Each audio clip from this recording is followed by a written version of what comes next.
258 दिन से धरना चल रहा है और आज 7 लोग अपने जीवन को दांव पे लगा के आमरण अनशन पे बैठ गए।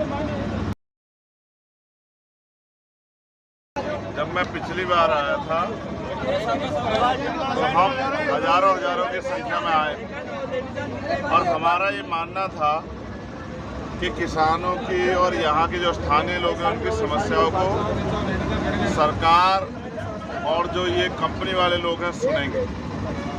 लेकिन ये देख के और ये जान के बड़ा आश्चर्य हुआ कि 258 दिन से धरना चल रहा है और आज 7 लोग अपने जीवन को दांव पे लगा के आमरण अनशन पे बैठ गए। अभी भी कंपनी और उनके संरक्षणकर्ता नेता जो हैं वो किसानों की मांग का समर्थन नहीं कर रहे, किसानों की मांगें पूरी नहीं कर रहे। मैं जहाँ तक मैं समझता हूँ किसान इस देश की रीढ़ है, किसान अन्नदाता है और उसके साथ जिसने भी अन्याय किया वो इस लायक भी नहीं रहा कि वो कभी अपने पैरों पर खड़ा हो सके। मेरा ये मानना है कि किसानों के साथ ही जो अत्याचार हो रहा है, जिस तरह से उनकी बेकदरी हो रही है और जिनके संरक्षण से हो रही है, जनता उनसे वो संरक्षण भी छीन लेगी। और कंपनी मालिकों को मैं कहना चाहता हूँ कि अगर इन 7 लोगों में से किसी कुछ हुआ तो उसकी जिम्मेदार ये कंपनी होगी।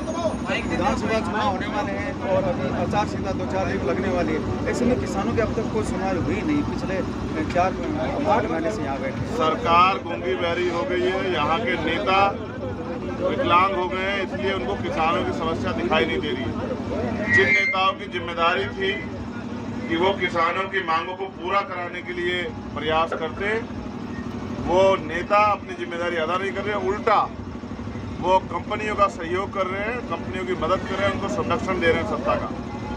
और मैं मानता हूं कि ये ज़्यादा दिन नहीं चलेगा, जनता जो है वोट की शक्ति से इनको जवाब देगी। तूफान की तरह आपका दौरा हो रहा है, विधानसभा को लेकर क्या कहना है?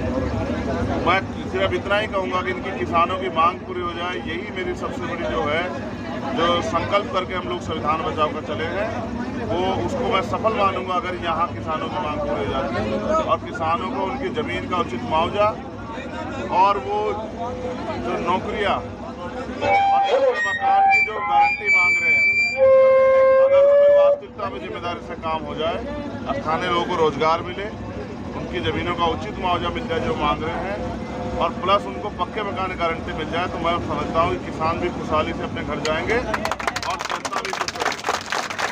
लोकतंत्र जो है, इन किसानों के पास वोट है। हेलो जब ये और इनके परिवार इस जुल्म के खिलाफ वोट करेंगे तो बड़े बड़े ताकतवर लोग जो अपने आप को ताना सा समझ रहे हैं, उनकी कुर्सियां सरक जाएंगी। आप याद रखना नवलगढ़ में किसानों के साथ आपकी पार्टी या आपका उम्मीदवार हमेशा खड़े हैं किसानों के साथ, हमेशा। और हमारा संघर्ष तब तक जारी रहेगा जब तक मैं आपके बाद जहां भी जाऊंगा इन किसानों की मांग को उठाऊंगा। राजस्थान में जैसे ERCP का मामला उठा रहे हैं, जैसे और कोई प्रोजेक्ट है जिनके खिलाफ हम लोग उठा रहे हैं, जैसे CHA के बच्चों का मामला उठा रहे हैं, जो तृतीय श्रेणी के टीचर उनका मामला उठा रहे हैं। इस तरह से मैं इस मामले को भी उठाऊंगा कि सरकार को मजबूरी में इन किसानों की मांग सुननी पड़े और इनका हल निकालना पड़े। मैं आपसे भी कहूँगा डटे रहो, देश में आज़ादी बड़े प्रयासों से मिली, आप डटे रहो।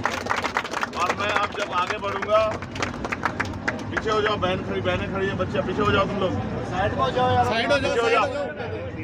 मैं जब जहाँ भी मीडिया से बात करूँगा मैं ये मुद्दा जरूर उठाऊंगा कि आपकी मांग सुनी जाए और आपको जो है ना आपकी मांग जल्द से जल्द पूरी हो जाए।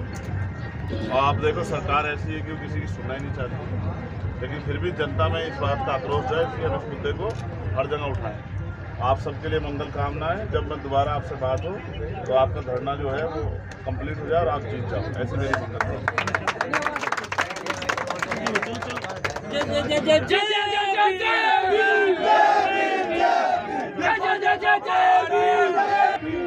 देखो देखो कौन आया,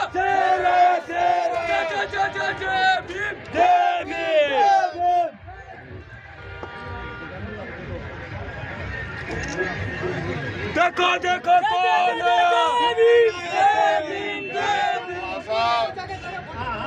यहाँ के अधिकारी बोल रहे हैं, जैसा मुझे भी आंदोलनकारी साथियों ने बताया कि किस तरह की भाषा का प्रयोग यहाँ के अधिकारी कर रहे हैं।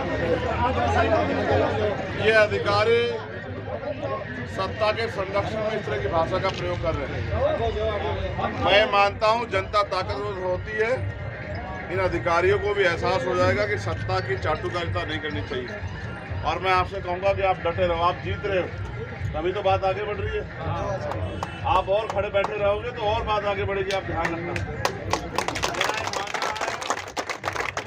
न्याय में देरी हो सकती है, लेकिन आपकी मांग क्या गई? देखो, आपको याद है दिल्ली में 13 महीने बैठना पड़ा, लेकिन सरकार में झुकना पड़ा। इसी तरह आप भी डटे रहो। मैं फिर कह रहा हूँ, ये जो सत्ता के दबाव में जो अधिकारी बोल रहे हैं, उनके हाथ में कुछ नहीं है।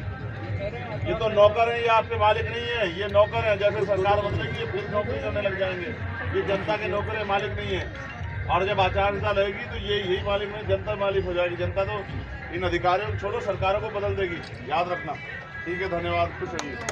जय जय जय जय जय भीम, जय भीम, जय जय जय जय जय भीम, जय भीम, जय भीम। देखो देखो कौन आया, जय भीम, जय भीम। देखो देखो कौन आया, देखो देखो कौन आया।